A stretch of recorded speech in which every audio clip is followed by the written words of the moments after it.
Paul Heyman just made a stunning reveal about Roman Reigns, so we'll see what that's about. We'll also check in on some topics involving Tiffany Stratton, Bray Wyatt, and more. Starting things off with the heated conversation surrounding the Tiffany Stratton topic.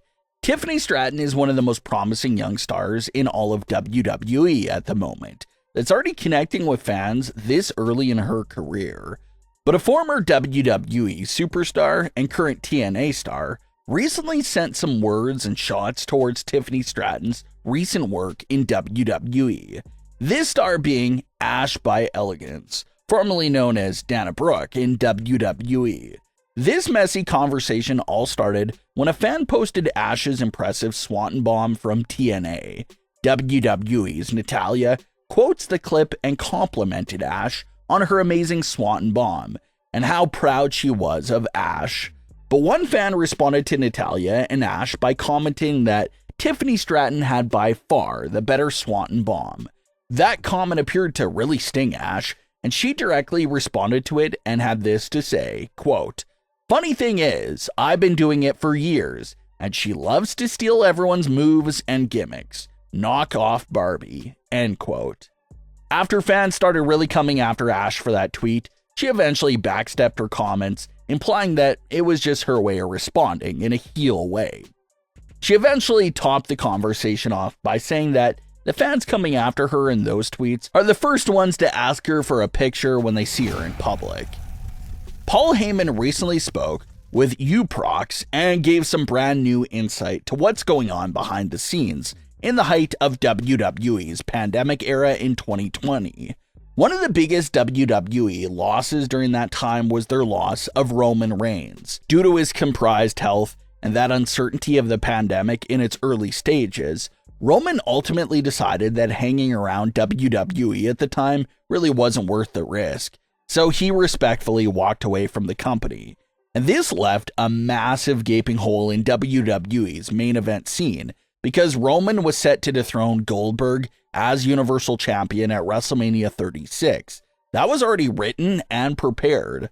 So Roman's sudden hiatus caused a panic for WWE in the main event picture for Smackdown. And during that interview with Uproxx, Paul Heyman revealed that Smackdown writers were desperately losing their minds without Roman in 2020. He had this to say about that matter, quote, "I was an executive director of Monday Night Raw and Roman was assigned to Smackdown. But every week I heard all the Smackdown writers and producers and personnel saying, 'God, I just wish Roman would come back.' And I would ask, 'Has anybody talked to him?' 'Yeah, he says he's retired. He's not coming back. No way. Thanks a lot. Done. Finished. Goodbye.'" So the fact that he came back for this run, for what we have accomplished, is nothing short of a miracle, because as far as we were concerned, he was out. He considered himself retired. He wasn't coming back, end quote. So another big reveal there that no one has heard about until now, but apparently SmackDown writers and other backstage personnel had allegedly reached out to Roman in 2020, and his legitimate response was that he wasn't coming back ever and consider himself retired from WWE.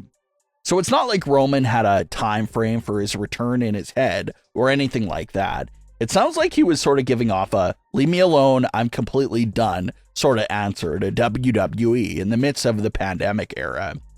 Obviously, we now know that WWE, Paul Heyman and Vince McMahon did work things out with Roman Reigns, presented him with his new character and story, more safer protocols, and it was eventually enough to convince Roman to come back for what turned out to be one of the most legendary and iconic title reigns in modern WWE history.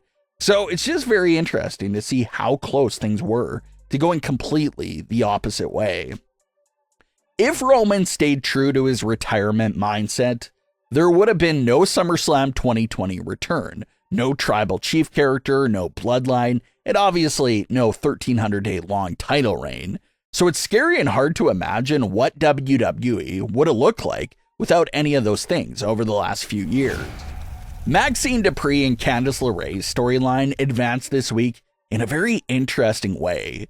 We've been talking about how this storyline took Maxxine Dupri's real-life stories of being booed in WWE and her other real-life tragedies, and is now presented in part of the story arc for Maxxine on WWE television.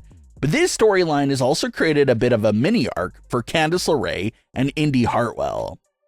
Ever since that moment of blasting Maxxine Dupri with all those hateful words several years ago, Candice has been going down a very real dark path.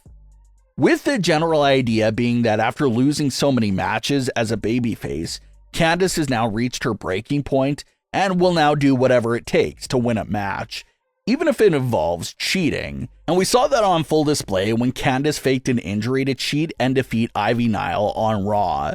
But the interesting dynamic here is that despite Candice turning heel in recent weeks, it looks like her tag team partner Indi Hartwell isn't really on board and isn't supportive about how Candice has been winning her matches. So it looks like one big direction there for the story will be for Indi Hartwell. Either Indi joins in on Candice's heel acts and behaviors, or Indi's gonna have to walk away from Candice LeRae.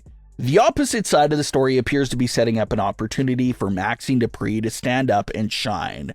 With Ivy going down to Candice LeRae, it looks like Maxxine will get the chance to soon either face Candice or Indi.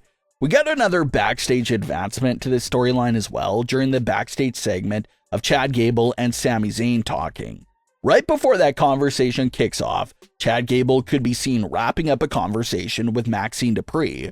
We're unable to hear the actual context of what they're speaking about, but due to the basic common knowledge about this current storyline, we can assume that Maxxine was talking and asking Chad Gable for some advice for her current dilemma with Candice and Indi. So that backstage moment does basically confirm that Maxxine Dupri is gearing up to get back at some of them in some way.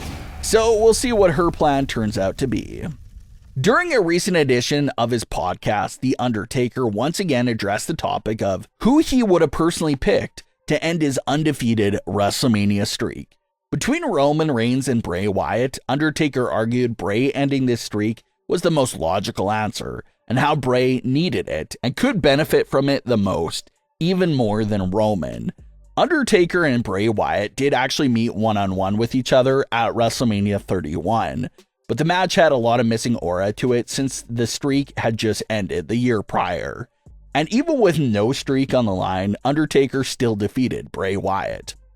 Fans have been saying ever since that match between those two would have felt more special if the streak was still on the line and Bray would have ended it. Bray and Taker have always been compared by fans, so it just would have been a nice official passing of the torch moment that Bray would have greatly benefited from. And it looks like Undertaker fully agreed with the fans by saying the same thing. Fans just always felt like Brock Lesnar was already well established and didn't really need the streak. Plus, now in current day where Brock Lesnar is being erased from WWE history, it makes him taking the streak seem even more pointless than ever before. But what are your thoughts on today's stories? Leave your comments below. Don't forget to subscribe with all notifications on and leave a like if you enjoyed. Thanks for watching, guys.